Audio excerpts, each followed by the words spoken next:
Hello guys, bersama saya lagi dalam Alright Nopat Channel. Satu lagi video yang menarik untuk saya tontonkan bersama dengan Anda. Penggulungan YB Menteri Wilayah, sahabat-sahabat semua, memang terbaik dengan pencerahan yang begitu jelas, yang begitu padu, sahabat-sahabat semua. Ya, ini berkaitan dengan wilayah, ya, wilayah Persekutuan, Labuan, dan juga beberapa hal yang terkait khususnya di Kuala Lumpur, sahabat-sahabat semua. Jadi menarik ya untuk kita tonton video ini. Jadi tanpa buang masa, mari kita tonton bersama video ini. Bismillahirrahmanirrahim. Terima kasih Datuk Timbalan yang dipertua. Assalamualaikum warahmatullahi wabarakatuh. Salam sejahtera dan salam Malaysia Madani. Terlebih dahulu, saya ingin merafakkan sembah junjung kasih kepada Duli Yang Maha Mulia Sri Paduka Baginda Yang di-Pertuan Agong Sultan Ibrahim yang telah mencemaduli menyampaikan titah ucapan pada 26 Februari 2024 yang lalu dan patik dengan penuh takzimnya merafakkan sembah dan mengucapkan berbanyak-banyak syukur serta menjunjung kasih titah ucapan Sri Paduka Baginda Tuanku. Saya juga ingin mengambil kesempatan ini merafak sembah dengan ucapan setinggi-tinggi tahniah di atas pemasyhuran ke bawah Duli Yang Maha Mulia Sri Paduka Baginda Yang di-Pertuan Agong ke-17 Sultan Ibrahim dan ke bawah Duli Yang Maha Mulia Sri Paduka Baginda Raja Permaisuri Agong Raja Zahir Sofia bagi tempoh 5 tahun mulai 31 Januari 2024. Saya juga ingin merafakkan sembah dengan ucapan menjunjung kasih dan setinggi-tinggi penghargaan kepada ke bawah Duli Yang Maha Mulia Sultan Pahang Sultan Abdullah Riayatuddin Al-Mustafa Billah Shah Ibni Sultan Haji Ahmad Shah Al-Musta'an Billah Shah dan ke bawah Duli Yang Maha Mulia Tengku Ampuan Pahang Tengku Azizah Aminah Maimunah Iskandaria Almarhum Al-Mutawakkillah Sultan Iskandar Al-Haj yang telah menaungi negara selama 5 tahun yang lalu dengan adil dan bijaksana. Semoga ke bawah Duli Yang Maha Mulia Tuanku dan Tengku Ampuan Pahang serta seluruh kerabat sentiasa dalam lindungan Allah SWT. Tuan Yang Dipertua, untuk makluman Pelan Tindakan Hala Tuju Wilayah Persekutuan telah diperkenalkan selaras dengan gagasan Malaysia Madani yang bertunjangkan kepada dua dasar utama, iaitu menaikkan shilling dan meningkatkan lantai seperti yang telah diumumkan oleh Yang Amat Berhormat Perdana Menteri pada tahun lalu. Bagi merealisasikan hasrat ini, Wilayah Persekutuan telah memperkenalkan dua kluster utama yang dipadankan dengan naratif ekonomi madani, iaitu Sejahtera @WP yang dipadankan dengan naratif menaikkan shilling dan keduanya Puji @WP yang dipadankan pula dengan naratif meningkatkan lantai. Tumpuan kluster Sejahtera @WP ini adalah bagi melonjakkan ekonomi, mereformasi dan menstrukturkan semula ekonomi serta menempatkan wilayah persekutuan khususnya sebagai hub serantau sekaligus menyokong kepada kemampanan model ekonomi negara. Ini bersesuaian dengan titah ke bawah Duli Yang Maha Mulia Sri Paduka Baginda Yang Tuan Agong berkenaan kerangka ekonomi madani, iaitu memperkasa rakyat yang merupakan komitmen kerajaan untuk merancangkan dan menstruktur semula aktiviti ekonomi serta pelaburan. Visi utama Jabatan Wilayah Persekutuan adalah untuk menjadikan ketiga-tiga wilayah persekutuan sebagai clean city dengan izin, healthy city, advanced city, safe city dan eco-friendly city atau dikenali dengan akronim CHASE City. Pelan Tindakan Hala Tuju Wilayah Persekutuan yang seterusnya ialah program usaha jaya insan iaitu Puji yang merupakan jenama ataupun signature program dan akan menjadi payung kepada pelaksanaan inisiatif peningkatan taraf hidup rakyat wilayah persekutuan. Ini termasuklah usaha-usaha untuk membasmi kemiskinan tegar dan memperkasa warganya melalui program-program yang memberi fokus kepada penjanaan pendapatan, pembangunan usahawan, perlindungan sosial, pendidikan, kesihatan, infrastruktur asas. Hal ini adalah selaras dengan titah ke bawah Duli Yang Maha Mulia Yang di-Pertuan Agong untuk membangunkan negara dan membela nasib hidup seluruh rakyat Malaysia. Bagi memastikan Bandaraya Kuala Lumpur kekal mampan sebagai ibu negara, Pelan Struktur Kuala Lumpur 2040 atau PSKL 2040 telah diwartakan pada 19 November 2023 dengan mengambil pendekatan baru di mana pelaksanaannya mengintegrasikan penekanan kepada fokus masa hadapan selari dengan perancangan nasional dan global seperti mana dalam Matlamat Pembangunan Mampan 2030 dan Agenda Perbandaran Baru. Berlandaskan visi bandar untuk semua, PSKL 2040 akan memartabatkan Ibu Negara Malaysia sebagai bandar raya inklusif, berpaksikan pembangunan mampan, pengurusan bertaraf antarabangsa serta jaminan kualiti hidup bandaraya sejahtera. PSKL 2040 juga mengintegrasikan penggunaan tanah dengan perancangan infrastruktur, pengangkutan, penyediaan perumahan mampu milik, penyediaan ruang niaga mampu biaya termasuk perancangan bagi sektor informal, pekerjaan kemudahan awam serta peningkatan kualiti alam sekitar dengan reruang awam bandar. Semua dasar ini diterjemahkan dalam bentuk hala tuju strategik dan tindakan pelaksanaan. Tuan Di-Pertua, untuk maklumat ahli-ahli yang berhormat, bersempena meraihkan 50 tahun wilayah persekutuan, JWP dan agensi telah menyusun pelbagai program dan aktiviti menarik yang tidak hanya tertumpu pada bulan ini semata-mata, tetapi turut diadakan sepanjang tahun 2024. Sebanyak 61 program telah dirangka pada tahun ini, iaitu 23 program di Kuala Lumpur, 21 di Putrajaya dan 17 lagi di Labuan.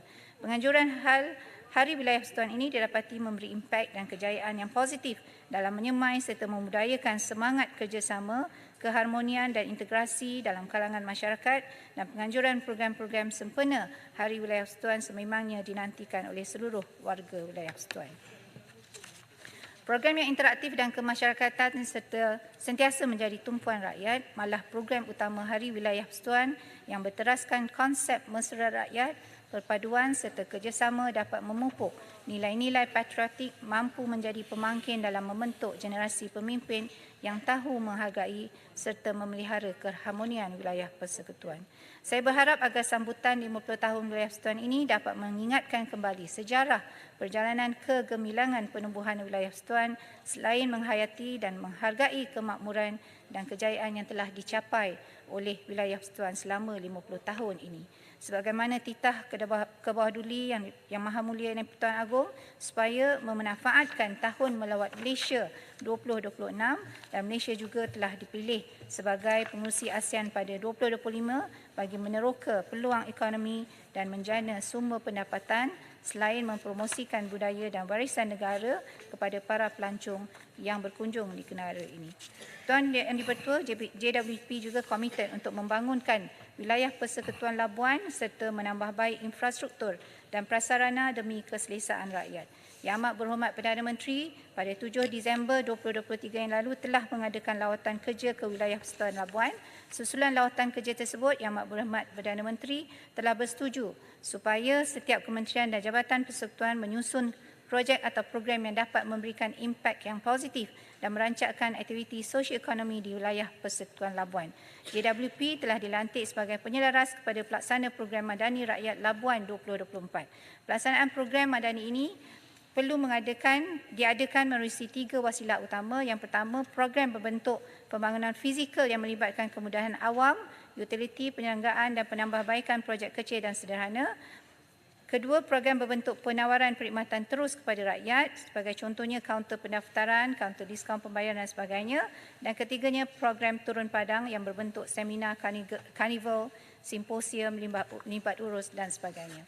Sehingga 12 Mac 2024, sebanyak 113 program telah dirancang oleh kementerian dan agensi persekutuan di Labuan dan daripada 113 program tersebut, 20 program telah kita laksanakan sehingga 20 Februari 2024. Bagi bulan Januari, terima kasih kita ucapkan kepada Unit Penyelesaian Pelaksanaan ICU di atas sumbangan tangki air Kementerian Pembangunan Wanita Keluarga Masyarakat atas program kesedaran kanser cervix, Kementerian Pendidikan Malaysia KPM atas program pembangunan guru baru dan lain-lain kementerian dan agensi yang telah menjayakan program Madani Rakyat Labuan pada 2024, dan tahniah juga diucapkan kepada ICU, Kementerian Perpaduan Negara dan Kementerian Pertahanan di atas program yang telah dianjurkan juga pada bulan Februari yang lalu. Semoga program-program yang telah dijadualkan pada bulan Mac dan seterusnya dapat dilaksanakan seperti yang dirancang dan memberi manfaat kepada rakyat Labuan khususnya. Tuan Yang Di-Pertua, saya ingin juga merakamkan setinggi-tinggi perhargaan dan ucapan terima kasih kepada Yang Berhormat ahli-ahli parlimen yang telah mengemukakan pertanyaan serta memberikan cadangan dan pandangan terhadap perkara-perkara di bawah tanggungjawab wilayah persekutuan semasa sesi perbahasan titah diraja 2024 di Dewan Yang Mulia ini. Iaitu Yang Berhormat Tanjung Piai, Yang Berhormat Seputih dan Yang Berhormat Batu.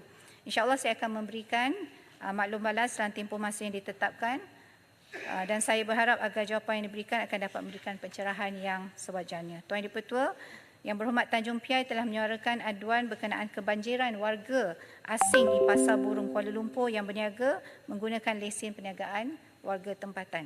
Dimaklumkan bahawa Dewan Bandaraya Kuala Lumpur di BKL sentiasa melaksanakan tindakan dan penguatkuasaan di sekitar Pasar Burung Kuala Lumpur terhadap aktiviti penjajahan yang dijalankan oleh warga asing tanpa kelulusan.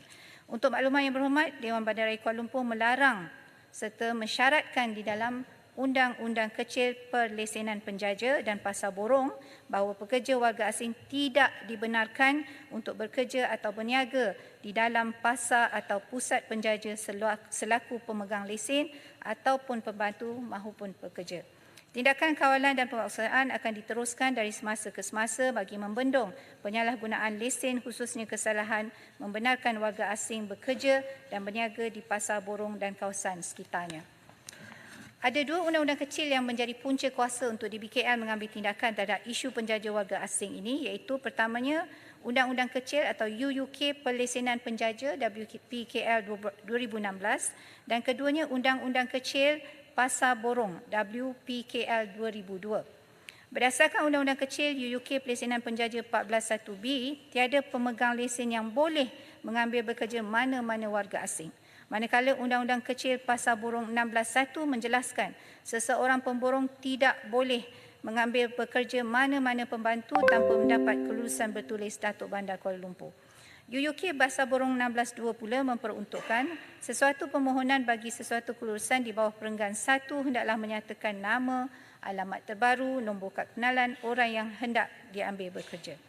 Berdasarkan statistik yang dipertua, tindakan sita sepanjang tahun 2023, sebanyak 676 tindakan sita terhadap barangan penjaja warga asing telah dilaksanakan di sekitar Pasar Borong Kuala Lumpur. Manakala bagi bulan Januari tahun ini saja sebanyak 79 tindakan sita terhadap barangan warga asing juga telah dilaksanakan. Justru BKL bersama agensi sahabat yang berkaitan sentiasa melaksanakan pemantauan dan penguatkuasaan secara bersepadu di sekitar Pasar Borong dari masa ke semasa dan mengambil tindakan terhadap aduan yang melibatkan warga asing. Pada masa akan datang, DBKL akan terus menambah baik peruntukan dan peraturan sedia ada bagi memastikan isu-isu kebanjiran warga asing di Pasar Borong dapat ditangani dengan lebih berkesan. Hal ini bertepatan dengan titah ke bawah duli Yang Maha Mulia Seri Paduka Baginda Yang di-Pertuan Agong sewaktu pembukaan sesi parlimen baru-baru ini, di mana jentera kerajaan mestilah meningkatkan kecekapan dan prinsip kerja berintegriti supaya pembangunan ekonomi dapat dicapai dengan jayanya dan semua agensi penguatkuasa dapat menjalankan tugas dengan lebih cekap dan cepat. Tuan Di-Pertua, rakan saya yang berhormat seputih telah bertanyakan beberapa soalan berkaitan wilayah persekutuan, antaranya mengapakah sambutan 50 tahun Kuala Lumpur sebagai wilayah persekutuan diadakan di Putrajaya dan bukan di Kuala Lumpur. Jabatan Wilayah Persekutuan telah merangka sambutan program wilayah ini dengan hebahan menerusi sosial media rasmi JWP dan agensi mulai Oktober tahun lepas 2023 dengan pelaksanaan program Roadmap Challenge Passport 50 WP. Dan hebahan mengenai wilayah persekutuan 2024 juga telah disebarkan ke grup dan page community parlimen di Facebook masing-masing. Sambutan Hari Wilayah Persekutuan telah disambut di ketiga-tiga wilayah persekutuan pada setiap tahun secara serentak dan pengisian utama Hari Wilayah Persekutuan ini pada 1 Februari adalah merupakan majlis istiadat pengundian darjah kebesaran, bintang dan pingat wilayah persekutuan yang kebiasaannya diadakan di Istana Negara.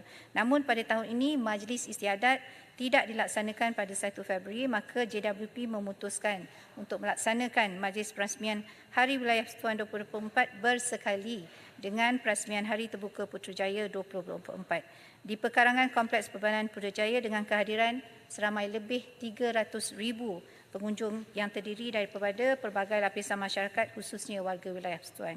Jadi walaupun sambutan kali ini yang berhormat tidak dilakukan di Kuala Lumpur, tapi bagi saya yang pentingnya ialah semangat untuk kita menyambut hari wilayah itu. JWP telah merangka juga takwim sambutan 50 tahun wilayah persekutuan sehingga bulan Julai 2024, di mana kemuncak sambutannya akan diadakan di Kuala Lumpur, insya-Allah. Sempena sambutan tersebut akan dianjurkan pelbagai aktiviti yang melibatkan karnival keluarga, melibatkan juga komuniti serta lapisan masyarakat di Taman Tasik Titi Wangsa Kuala Lumpur. Ahli Parlimen pun ada sini. Pelaksanaan program ini adalah selari dengan sambutan 50 tahun penubuhan wilayah persekutuan di mana KL diisytiharkan sebagai wilayah persekutuan yang pertama pada tahun 1974. Tuan Di-Pertua, Sekuti juga membangkitkan soal penambahbaikan komunikasi dalam menjawab sebarang isu yang dilaporkan di media sosial. Dalam hubungan ini, DBKL sentiasa membuat pemantauan media berkaitan kritikan dan isu-isu kontroversi yang membabitkan DBKL. Respons segera disediakan melalui maklum balas dan kenyataan media yang dikeluarkan dari masa ke semasa, termasuklah memuat naik hantaran di media sosial DBKL. Begitu juga tindakan memanjangkan segera komen serta kritikan yang diterima di media kepada jabatan-jabatan dalaman DBKL untuk tindakan susulan. Selain daripada itu, Yang Berhormat Sekuti juga telah mengemukakan soalan berkaitan penambahan peruntukan dan penjawatan bagi pelaksanaan kerja-kerja penerapan jalan. Dalam hubungan ini, DBKL telah mengoptimumkan jumlah tenaga kerja selari dengan fungsi dan kapasiti jabatan melalui penyelarasan dan agihan pegawai teknikal ke jabatan-jabatan teknikal termasuk di Jabatan Kejuruteraan Awam dan Sadiran. Cadangan mengukuhkan jawatan akan diteliti agar selari dengan objektif untuk menghapuskan pertindihan fungsi dan meningkatkan produktiviti melalui penambahbaikan struktur dan proses kerja. Untuk maklumat ahli yang berhormat, pada tahun 2023 sahaja kita telah menerima sebanyak 14,311 aduan berkaitan kerosakan jalan yang telah direkodkan melalui pelbagai sumber aduan seperti sistem Adu@KL, WhatsApp aduan potholes dan rondaan oleh pasukan rondaan DBKL. Termasuklah WhatsApp saya yang Di-Pertua. Daripada jumlah tersebut, sebanyak 13,730 dikategorikan sebagai aduan berskala kecil, manakala bakinya 581 adalah aduan kerosakan yang dikategorikan sebagai aduan berskala besar. Jadi bagi aduan yang berskala kecil, lebih daripada 5,000 aduan dikelaskan sebagai potholes dan telah diselesaikan dalam masa 24 jam dengan menggunakan tenaga kerja sedia ada jabatan. Dan bakinya 7,782 adalah kerosakan jalan yang dikelaskan sebagai kerosakan yang berpunca dari mungkin bekas korekan jalan, penutupan lubang, lurang, sikit lagi. Tumpahan konkrit dan dan mendapan tanah. Itu sebanyak 4,659 aduan dan kita telah juga berjaya menyelesaikan masalah ini dalam tempoh 24 jam. Sebanyak 3,000 lebih aduan pula diselesaikan melebihi tempoh 24 jam yang mana pembaikan kerja-kerja tersebut dilaksanakan menggunakan kontraktor berpenggal yang dilantik oleh DBKL dan juga tenaga kerja jabatan. Sikit lagi, boleh? Sikit lagi. Ya. Sejumlah 125.2 juta ringgit telah disediakan dalam belanjawan 2024 di BKL bagi kerja-kerja penerapan jalan di sekitar kawasan wilayah Persekutuan Kuala Lumpur. Bagi menambah baik perkhidmatan kerja terapan di BKL telah melantik 44 kontraktor bagi melaksanakan kerja-kerja penerapan jalan dengan menempatkan 4 kontraktor di setiap kawasan parlimen yang akan berkuat kuasa insya-Allah pada 1 bulan April. Ini maksudnya kita outsource kepada kontraktor. Setiap penjabat parlimen akan dimaklumkan berkenaan dengan pelantikan kontraktor yang bertanggungjawab bagi melaksanakan kerja-kerja penerapan jalan, dan saya yakin insya-Allah dengan 44 kontraktor ini mampu menangani isu-isu kerosakan jalan diselesaikan dengan lebih efektif dan juga berkesan. Sila Muar. Terima kasih Yang Berhormat Menteri. Yang Berhormat Menteri ada memberikan jawapan bertulis kepada saya. Saya syak ini kerana mungkin ICU terletak di bawah Jabatan Perdana Menteri dan di bawah portfolio Yang Berhormat Menteri. Dia keluar sikit daripada wilayah lah. Cuma dalam jawapan bertulis Yang Berhormat Menteri katakan bahawa MUA tidak dapat peruntukan dan itu kerana adalah budi bicara Yang Amat Berhormat Perdana Menteri, dan saya faham. Cuma ada penjelasan lanjut bahawa di bawah Kementerian Kewangan peruntukan 300 juta ada disalurkan untuk kawasan MUA. Saya ingin mohon jawapan bertulis yang 300 juta daripada Kementerian Kewangan ni adalah untuk projek-projek apa bawah kawasan MUA, kerana lazimnya orang gabungkan MUA ini dengan Bakri kadang-kadang sampai ledang dengan paguh sekali dan bukan Parlimen MUA. Kalau boleh dapat jawapan bertulis senarai projek ini, ia akan banyak membantu. Terima kasih Yang Berhormat Menteri. Terima kasih Yang Berhormat Muar. Saya akan minta agensi yang berkenaan lah untuk memberi penjelasan dan jawapan secara bertulis. Saya sambung lagi, Tuan Ketua. Bagi pertanyaan yang berhormat seputar berkenaan dengan draft Pelan Tempatan KL 2040, PTKL 2040, dimaklumkan bahawa semua pandangan yang dikemukakan akan diambil kira sebagai pandangan dalam draft PTKL 2040 yang akan dinilai oleh Jawatankuasa Pendengaran Pandangan Awam JKPPA sebelum draft PTKL 2040 ini dimuktamadkan.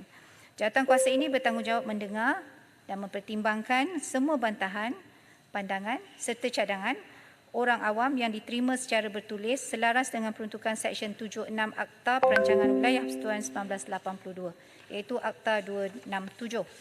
Untuk makluman yang berhormat seputar, saya juga telah mengarahkan Datuk Bandar Kuala Lumpur untuk melanjutkan tempoh pameran dan pelawaan pandangan awam selama sebulan lagi iaitu sehingga 1 bulan April 2024 bagi memberi peluang lebih ramai warga kota dan pemegang taruh mengemukakan pandangan terhadap draft PTKL 2040.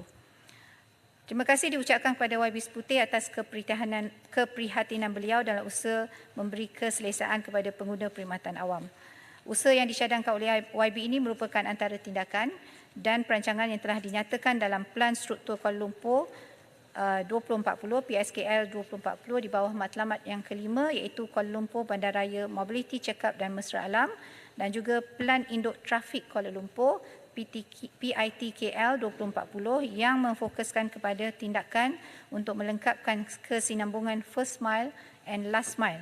Ini termasuklah usaha untuk meningkatkan dan menaik tarafkan laluan pejalan kaki yang komprehensif, selamat, selesa dan mudah sampai dalam mempertimbang dan meluluskan permohonan pembangunan yang terletak dalam radius 400 meter daripada stesen pengangkutan awam seperti stesen LRT, MRT dan juga komuter.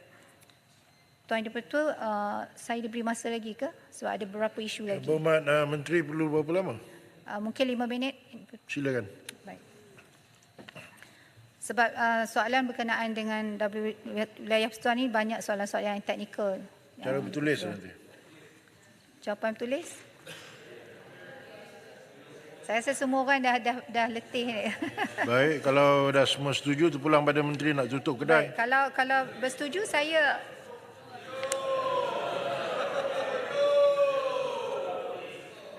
Baik, saya akan beri jawapan yang bertulis. Jadi saya berharap agar jawapan-jawapan yang diberikan tadi, banyak yang ditanya oleh seputar saya jawab tadi, yang telah dibangkitkan serta dibahaskan oleh yang berhormat semua telah mendapat pencerahan yang sewajarnya. Ada dua lagi, itu daripada Batu dan juga daripada mana satu lagi tadi, akan saya jawab secara bertulis. Boleh, Batu? Ada 4 minit sikit bolehlah. Boleh habiskan 5 minit ni. Minta maaf sahabat-sahabat saya. Nak jawab juga yang Batu. Berkaitan dengan kampung railway saja boleh. Okey. Satu topik tu. Baik. Jawapan kepada Batu yang Bertua. Yang berhormat Batu telah membangkitkan isu berkaitan penempatan penghuni-penghuni di kawasan di kampung railway yang telah dipindahkan pada tahun 2011 dan isu pembangunan semula Pasar Harian Sentul. Sukacita dimaklumkan bahawa pembangunan rumah kos rendah di atas lot PT 118 dijangka akan memperolehi sijil penyiapan dan pematuhan CCC pada November 2024. Selepas itu, pihak syarikat pemaju boleh menyelaraskan penempatan dan penjualan unit kepada penduduk setinggan yang telah ditawarkan. Berkenaan dengan isu Pasar Harian Sentul pula, cadangan pembinaan semula Pasar Harian Sentul Kuala Lumpur telah dikaji dan dinilai oleh pihak DBKL yang merangkumi keseluruhan aspek seperti infrastruktur pasar basah, pasar kering, kemudahan awam dan tempat letak kenderaan. Bagi tujuan pembinaan semula ini, ia juga melibatkan pemilikan tanah-tanah hak milik persendirian di kawasan sekitar pasar. Pembangunan semula boleh dilaksanakan setelah isu-isu berkaitan tanah di tapak tersebut selesai, Yang Berhormat. Terima kasih Menteri atas jawapan. Saya hanya nak bangkitkan satu saja berkaitan dengan kampung railway. Saya mencadangkan supaya DBKL koordinasi dengan pemaju dan juga pejabat ahli parlimen untuk membantu orang yang pindah sebelum ini untuk dapatkan surat-surat yang mereka ataupun semak semula bancian tersebut. Sebab perkara ini berlaku 10 tahun dahulu. Mana ada banyak individu yang dah meninggal, dan adakah rumah itu akan pergi ke waris? Banyak soalan yang ditujukan kepada pejabat saya tapi saya tidak dapat dijawab. Saya harap DBKL boleh sediakan satu platform untuk kita sama-sama menyelesaikan masalah tersebut. Sekian, terima kasih. Minta maaf kawan-kawan saya ni. Baik, Yang Berhormat Batu. Tapi sebenarnya jumlah keluarga atau rumah yang akan dipindahkan ke Pangsapuri itu sebenarnya telah ada. Tapi saya rasa okey, kita boleh juga kita berbincang nanti untuk kita selaraskan balik. Terima kasih. Jadi Tuan Dipertua, saya menghabiskan ini. Sesi kali ini saya banyak pantun lah, Yang Dipertua. So ada pantun satu lagi sebelum saya mengakhirkan penggulungan ini. Baik, pulang ke rumah bawa juadah dibeli di bazar Ramadan. Titah baginda janganlah dibantah, barulah parlimen menjadi aman.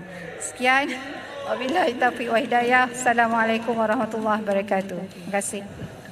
Titah baginda dibahaskan, pembangkang berapa orang? 8 orang je. Terbaik sahabat-sahabat semua. Itu dia sedikit pengakhiran untuk sesi penggulungan Menteri Wilayah. Akhirnya didedakan hanya 8 orang yang hadir di dalam Dewan Rakyat, sahabat-sahabat semua. Jadi apapun itu dia, sempat juga ahli Parlimen Muar bertanyakan berkaitan dengan peruntukan beliau. Katanya sudah beberapa kali berjumpa, 3 kali berunding tapi belum dapat. Tapi sebenarnya daripada jawapan Menteri ini, ya, sudah kawasan beliau tu sudah menerima, kalau saya tidak silap, hampir 3 juta lebih kalau saya tidak silap. Maafkan saya sahabat semua kalau saya silap, Anda mungkin boleh betulkan saya, ya, untuk pembangunan di Muar dan sebagainya. Tapi Muar kata dia tidak dapat. Ya, itu antara satu perkara yang mengejutkan. Namun apapun, terima kasih kerana bersama dan menonton video pencerahan penggulungan daripada Menteri Wilayah. Semoga memberikan manfaat untuk kita semua. Dan sekiranya Anda memberikan sebarang komen juga, Anda boleh berikan di dalam ruangan komen. Jadi izinkan saya untuk mengundurkan diri, dan seperti biasa, peribahasa mengatakan tapapun tangkap 2 ton keinginan. Dalam bahasa Melayunya, tepuk dada, tanya selera. Sekian daripada Orek Nopod Channel. Kita berjumpa lagi. Bye-bye.